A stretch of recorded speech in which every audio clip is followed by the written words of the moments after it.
Yes, I've been relegated to a spare room in the flat because downstairs is out of commission for the afternoon. But hello, this is still the anniversary with me, Yinka Bokinni. Different setting, same vibe. A teeny tiny slice of the internet where I bring you a true crime story in about 10 minutes. And if you haven't already, please, pretty please, cherry on top, subscribe to my channel because we are almost at 5k. That magic number I've been screaming about for the last, well, forever. We're so close to our destination. I can almost smell it. Drop a like, drop a comment. This is my hobby. So all of that really helps my small, but we are growing, honey, channel.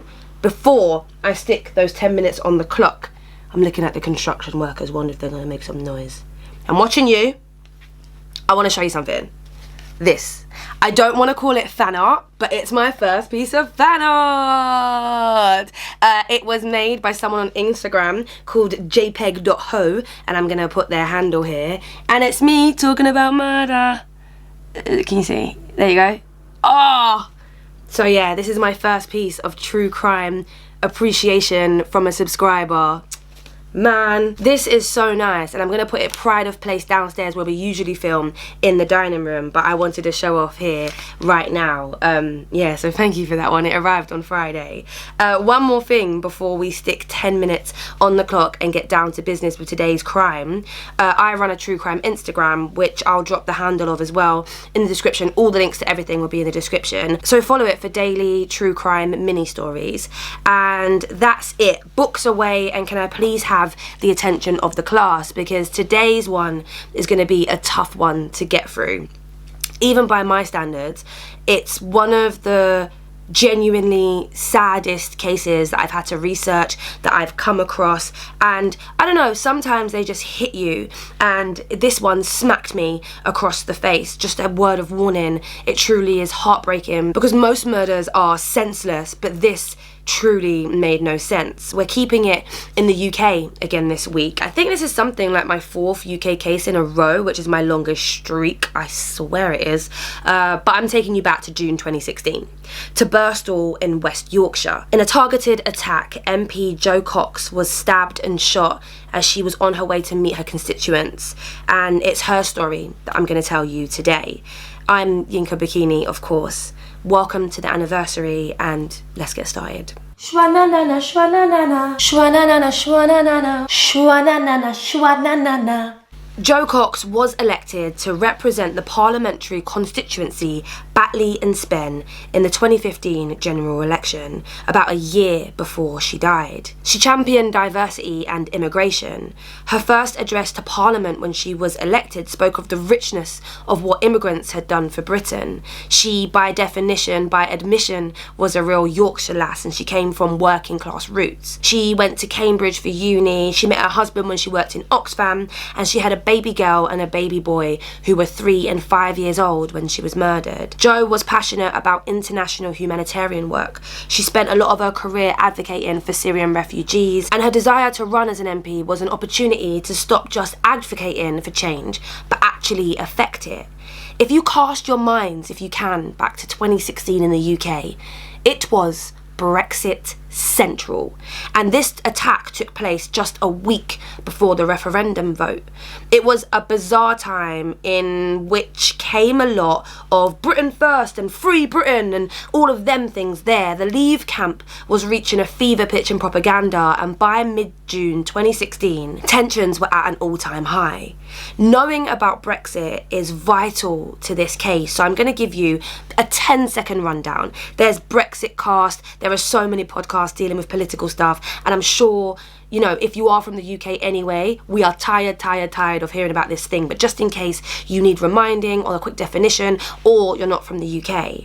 So Brexit, British exit as it was called, was the process of the withdrawal of the United Kingdom from the EU.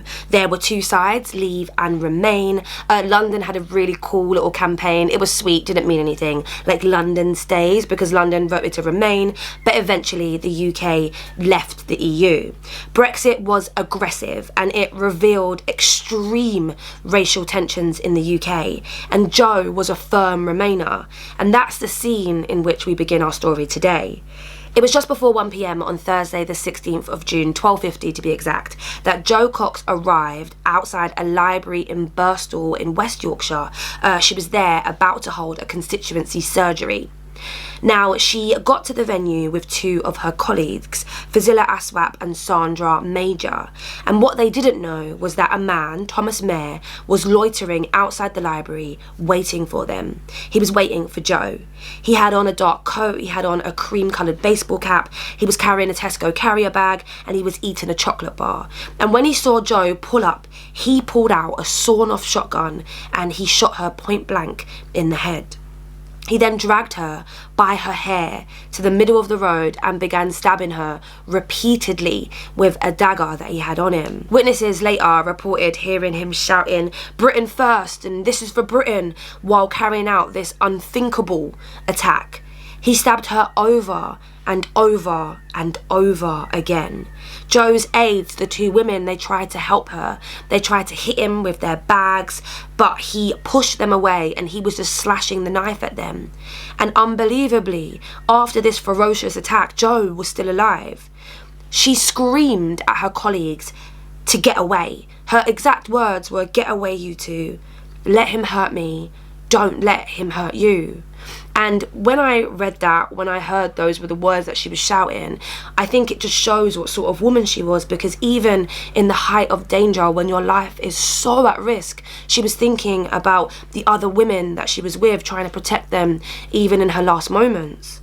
A 77-year-old man who went by the name of Bernard Carter Kenny, he was stabbed as well after coming to Jo Cox's aid. He tried to fight Thomas Mayer off and he was actually stabbed in the abdomen. Now, he did survive and eventually he was awarded a medal for bravery for his actions. But just imagine, this is 1 p.m. on a regular road outside a library, and the attack wasn't over. Thomas Mayer, he shot Jo again, once in the head and once in the chest, and then he carried on stabbing her, all while yelling, "This is for Britain." And then he stopped as quickly as he had started, and he walked away calmly. Her colleagues held her and they spoke to her and they were waiting for help, but her body had just been brutalised. She had been shot twice in the head and once in the chest, with one of the bullets passing through her hands as she, to no avail, tried to save herself. Jo Cox was stabbed 15 times outside the library that day, with wounds to her heart, to her lungs, to her stomach. And of course, like, stabbing is horrific anyway, but when I read that one of the knife wounds went straight through her arm into her chest, it just really stuck with me, because the brutality, the ferociousness of this attack, it's just so intense, and it just reeks of somebody who hates. Like, in order to kill somebody, you don't have to stab them so much and shoot them. And I don't want to use the word overkill, because murder is murder is murder. But when someone brutalizes somebody else this way, it's just so personal. And Jo didn't know this man. At 1:48 p.m, Jo was pronounced dead. Her last words were, "My pain is too much." And I mentioned that she was the first MP to be killed in 25 years. The one before that was in an IRA attack, a bomb. But she was the first female MP to ever be killed. We know so much about what happened, about the cream-coloured hat that Thomas Mayer was wearing and the chocolate that he was eating, because this is in the middle of the day. I can't express this enough. It's in the middle of town, and people, not knowing what was happening, not understanding what they were witnessing, were Snapchatting the commotion. Thomas Mayer actually didn't go very far. After he casually walked off, he was arrested about a mile away from the scene of Jo's murder. And I guess I should tell you a little bit about him and what we believe, what his motivations were for the savage attack that he carried out on Jo that day. Thomas Alexander Mayer was 53 at the time of the attack. He was an unemployed gardener born in Scotland, and although he was declared sane, in the moment of the crime he did suffer from mental health problems. He believed that individuals of liberal or left-wing political viewpoints and the mainstream media were the cause of the world's problems. I read in The Guardian that he targeted Jo Cox, and I think it's safe to say that he targeted her because she was a passionate defender of the European Union and immigration. He saw her as one of the collaborators and a traitor to white people. And you know what? When it comes to doing YouTube and being brown and doing this series, I get so scared whenever I speak about any case that involves something political or things that are racially charged or race related, because the fake profiles enter the chat. But hey, this is the truth, this is what it is. He had links to British and American far-right political groups, including the neo-fascist National Front, nice, the United States-based neo-Nazi organisation National Vanguard, which is the successor to the now defunct National Alliance, and of course our good old favourites, the EDL, the English Defence League. He had attended far-right gatherings and purchased publications from the National Vanguard, and he had even sent letters expressing support for the South African apartheid. He would be extremely unhappy to know that that kind of ended while he was sending the letters, but sure. Thomas Marr struck his neighbours and many of his relatives as quite odd, which for me is like, oh, don't mind my nan, she's quite odd when she starts calling you racial names. People used to say that he is nothing to worry about.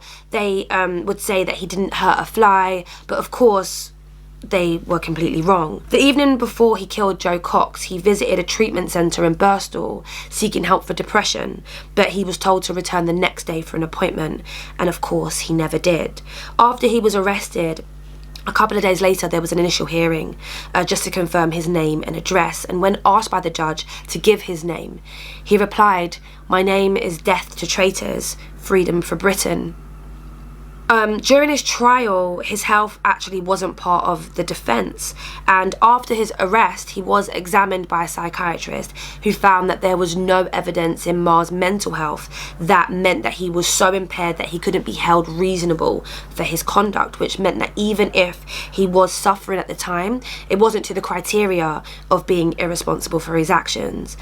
For me, I accept that of course he's guilty. I just feel like in order to carry out these actions that he did, and even in order to hold the ideologies that he does, there has to be something wrong with you. But on the 23rd of November 2016, the jury took about 90 minutes to convict him of the murder of Jo Cox. He was also convicted of the grievous bodily harm of that old man who tried to save Jo, and of like carrying weapons and stuff.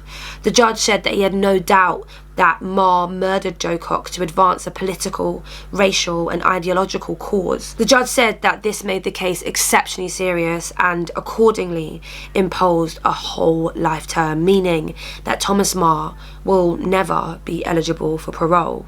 You know, to say that was a tough 10 minutes is a huge understatement. This case actually hasn't been covered that much on the internet, on podcasts, on YouTube, and even though I'm sure it is a super well-known one, especially if you're British, in the true crime circles, so to speak, it hasn't been spoke about that much. So hopefully you found it interesting and educational. I wouldn't assume that you enjoyed that episode, because it certainly wasn't particularly fun to do the research or to deliver it. It was quite hard.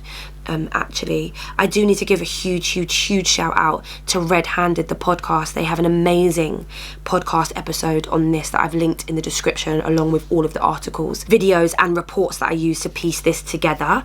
And the Red-Handed podcast episode it's truly worth a listen. They really tell the story properly and with the respect that I think Jo Cox deserves. Thank you for watching. I will be back next week with another episode, and I just hope that you guys have a good one. I hope you have a good week. That was really tough, but yeah, I'll see you later.